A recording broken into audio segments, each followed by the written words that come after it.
Millions of people trying to avoid type 2 diabetes are unknowingly making the exact mistake that may be causing it. And it is not eating too much sugar or skipping the gym. It is something sitting in their kitchen right now. Something they pour on their food every single day. Something labeled heart healthy on the front of the bottle. Hello, I am Dr. Gourd, and today I am warning you about the one cooking oil that doctors like Dr. Mark Hyman are now directly linking to insulin resistance, dangerous liver damage, and one of the fastest growing causes of liver failure in the world. If your doctor has ever told you your blood sugar is trending up, stay right here. Because what I am about to show you changes everything. And the most alarming part is not what this oil does to your blood sugar. It is what it is doing to your liver right now, without a single symptom. Before I name this oil, I need you to understand one simple thing about how your body manages blood sugar. Think of insulin like a key, and think of every cell in your body like a door with a lock. When you eat, your blood sugar goes up. Insulin is released. It acts like a key that opens the door so sugar can enter your cells and be used as energy. That is how it is supposed to work. But here is what happens when the wrong oils are in your diet every single day. Those oils slowly damage the lock. The key is still there. Your body is still making insulin, but the lock is jammed. Sugar cannot get in, so it stays in your blood. Your body panics and makes more insulin. And over time, this cycle breaks your entire metabolic system. This is called insulin resistance, and it is one of the biggest drivers behind type 2 diabetes and chronically high blood sugar. A study published in the journal Diabetes Care found that the type of fat you eat directly affects how well your insulin receptors function. This is not just about eating too much sugar. It is about the specific oils going into your food every single day. And one oil is doing more damage than almost anything else on your plate. Researchers at the University of California conducted a study where two groups of people ate almost identical diets. Same calories, same carbohydrates, same proteins. The only difference was the type of fat they cooked with. After just 8 weeks, the group cooking with refined vegetable oils showed a measurable drop in insulin sensitivity. Their cells were responding to insulin less effectively. Their liver enzymes were elevated, and their inflammatory markers had gone up significantly. The other group, which cooked with a different fat, showed none of those changes. Same food, same lifestyle, different oil. Completely different outcome. This is the kind of research that Dr. Mark Hyman has been pointing to for years. In his work on metabolic health, Dr. Hyman has repeatedly warned that refined industrial seed oils are one of the most damaging things in the modern diet. And the data keeps proving him right. Real quick, before we go further, I would love to know where you're watching this from right now, and how long you have been dealing with blood sugar and insulin resistance issues. If this is already making sense of something you have been worried about, subscribe to my channel and hit the notification bell so you never miss a video. If this content is helping you, type 1 in the comments or 0 if it does not. Alright, let's get into it. The oil that is destroying your insulin sensitivity and increasing your risk of type 2 diabetes is refined seed oil. Specifically the ones you know as vegetable oil, canola oil, soybean oil, corn oil, and sunflower oil. These oils are in almost every kitchen in the world. They are marketed as light, healthy, and good for your heart. But science tells a completely different story. Here is what these oils actually are. They are not pressed from a single natural source the way olive oil or coconut oil is. They are extracted from seeds using extremely high heat and chemical solvents like hexane. Then they are bleached and deodorized to remove the terrible smell that the process creates. What you end up with is an oil that looks clean and clear, but is chemically very far from natural. And here is why that matters for your blood sugar and your insulin. These refined seed oils are extremely high in something called omega-6 fatty acids, specifically a type called linoleic acid. Your body does need some omega-6, but the amount in modern diets is far beyond what any human being has ever consumed in history. A 2021 paper published in the journal Open Heart found that excessive linoleic acid from refined seed oils triggers chronic inflammation in the body. And chronic inflammation is one of the primary drivers of insulin resistance. When your body is inflamed, your cells stop responding to insulin properly. Your blood sugar stays high, and your pancreas has to work harder and harder until it eventually cannot keep up. But the damage does not stop at your blood sugar. This is where it gets even more serious. And I need you to pay close attention here, because most people have never heard of this. When refined seed oils flood your system with excess omega-6 and trigger inflammation, your liver takes the first hit. Fat starts building up inside your liver cells. For a long time, you feel nothing. There are no symptoms. Your doctor might not even catch on a basic blood test. But inside, your liver is slowly being damaged. This condition now has an official name. It is called metabolic dysfunction-associated steatotic hepatitis. Doctors call it MASH for short, and it is becoming one of the fastest growing causes of liver failure in the world. A study published in the Journal of Hepatology found that diets high in refined omega-6 oils are directly linked to the development and progression of this liver disease.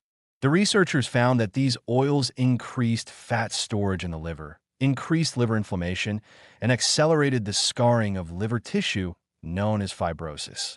And here's the part that should wake everyone up. MASH does not just stay in your liver. When your liver is inflamed and dysfunctional, it loses its ability to regulate blood sugar properly. It stops managing glucose the way it should. And this makes your insulin resistance dramatically worse. So the seed oil is not just damaging your insulin sensitivity directly. It is also destroying the organ that your body depends on to manage blood sugar in the first place. Dr. Mark Hyman has spoken extensively about this connection. He has described refined seed oils as a key driver of what he calls the diabesity epidemic, a combination of obesity, insulin resistance, fatty liver disease, and type 2 diabetes that is now affecting hundreds of millions of people worldwide. And almost all of them have no idea that the oil they cook with every single day is a major part of the problem. Now here is where most people get blindsided. Even if you stop buying vegetable oil at the grocery store, you are still being exposed to it every single day. And here is where it is hiding. Restaurant food. Almost every restaurant, from fast food to sit-down dining, cooks with refined seed oils. It is cheap and it has a long shelf life. When you eat out, you're almost certainly consuming large amounts of these oils without knowing it. Packaged snacks. Chips, crackers, cookies, granola bars, and even so-called healthy snacks are loaded with soybean oil, canola oil, or sunflower oil. Flip any package over and look at the ingredients right now. It will be there. Salad dressings. Most store-bought dressings are made with soybean oil or canola oil as the base. Even the ones labeled light or natural.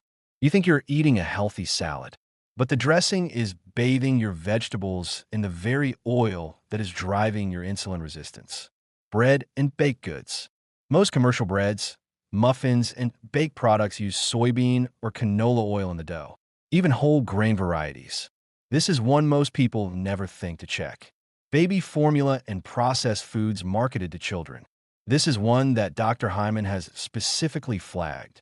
Many products aimed at children contain refined seed oils as a primary ingredient.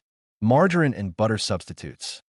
Products like vegetable spread that were marketed for decades as healthier than butter are made almost entirely from these same oils. The average person in a modern country consumes somewhere between 20 and 30% of their daily calories from refined seed oils without ever realizing it. A paper in the journal Nutrients found that this level of omega-6 consumption creates a ratio of omega-6 to omega-3 in the body of anywhere from 15 to 1 all the way up to 25 to 1. The ideal ratio for healthy inflammation control is 4 to 1 or lower. Your body is living in a state of permanent inflammatory overload, and your insulin is paying the price every single day. Now I have to talk about something that genuinely frustrates me as a doctor, because this is not an accident. These oils carry labels that say things like cholesterol-free, heart-healthy, light and natural, and rich in polyunsaturated fats. And for decades, major health organizations endorsed them. Doctors recommended them. Governments put them in dietary guidelines. But here is what was happening behind the scenes.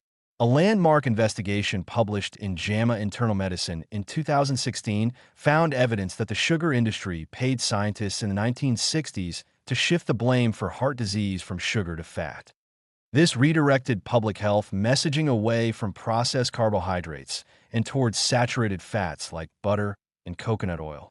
And it opened the door for industrial seed oils to take their place. Science has moved on, but the labels have not. A 2020 review in the journal BMJ Evidence-Based Medicine concluded that the evidence for replacing saturated fat with polyunsaturated vegetable oils to reduce heart disease risk is far weaker than guidelines suggest. And the metabolic damage caused by excess omega-6 consumption is now being taken seriously by researchers worldwide. You are not given the full picture, and that is exactly why you're watching this video right now. If this information is new to you, if nobody has ever explained this to you before, please tap the like button right now. It takes 1 second, and it tells YouTube to show this video to more people who need to hear it. Your one tap could genuinely help someone. Okay, so now you know what to get rid of. Let's talk about what to replace it with. And I'm going to make this very simple and very specific. For high heat cooking such as frying, sautéing, or roasting at high temperatures, use ghee or grass-fed butter. A study in the Indian Journal of Medical Research found that ghee supports healthy lipid profiles and does not trigger the same inflammatory response as refined seed oils. It is also extremely stable at high heat, which means it does not break down into harmful compounds the way seed oils do. For medium heat cooking such as eggs, vegetables, or light pan cooking, use extra virgin coconut oil. Coconut oil is high in medium-chain triglycerides, which research published in the journal Obesity Reviews found support healthy metabolism and do not accumulate in the liver the way long-chain fatty acids from seed oils do. For cold use, such as salad dressings, drizzling over food, or dipping, use extra virgin olive oil. This is the gold standard. The PRIDIMED study, one of the largest nutritional studies ever conducted, followed over 7,000 participants for 5 years and found that regular extra virgin olive oil consumption reduced the risk of major cardiovascular events by 30% and was associated with significantly better insulin sensitivity. For the occasional high heat cook, when you need a neutral flavor, use avocado oil. It has one of the highest smoke points of any natural oil and is rich in oleic acid, the same monounsaturated fat found in olive oil that protects insulin receptors. To summarize the swap, throw out the vegetable oil, canola oil, soybean oil, corn oil, and sunflower oil. Replace those inflammatory seed oils with ghee, coconut oil, olive oil, and avocado oil. That is the whole protocol. You do not need to overhaul your entire diet. You do not need to count calories or cut carbs. Just change the oil. Start there. One simple swap, made consistently, is enough to begin shifting how your body responds to insulin. One more thing. When you go to a restaurant, do not be afraid to ask what oil they cook with. Many will tell you. And if you can choose, opt for grilled or baked over fried whenever possible. I want to speak directly to you for a moment. If your doctor has mentioned prediabetes, if your fasting blood sugar keeps coming back higher than it should, if you have tried cutting sugar, eating less, walking more, and the numbers still will not move, I need you to hear this clearly. That is not a personal failure. That is not your genetics beating you. The research does not support passive acceptance of that story. What the research does support is this. The type of fat you cook with every single day has a direct, measurable effect on how your cells respond to insulin, on how your liver processes glucose, on how much inflammation is running silently through your body right now. And changing that one thing in your kitchen, something as simple as replacing one bottle of oil with another, can begin to shift the entire process. A 2018 study in Diabetes and Metabolism found that replacing dietary omega-6 oils with monounsaturated fats led to measurable improvements in insulin sensitivity in just 12 weeks in people with prediabetes.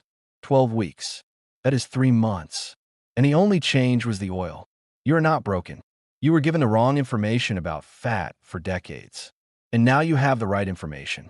What you do with it starts today. Before you go, please share this video right now with someone you care about. A parent, a sibling, a friend who has been told their blood sugar is too high. Most people managing these conditions have no idea that their cooking oil is making things worse every single day. Your share could genuinely change their health. Now, while we were talking about blood sugar, there's something my viewers ask me about constantly in the comments. They want to know what to drink in the morning to help bring their fasting numbers down. And I made a full video on exactly that. The results from one particular morning drink genuinely surprised me. People were seeing real changes in just 7 days. That video is right there on your screen. Go watch it next, and I'll see you there.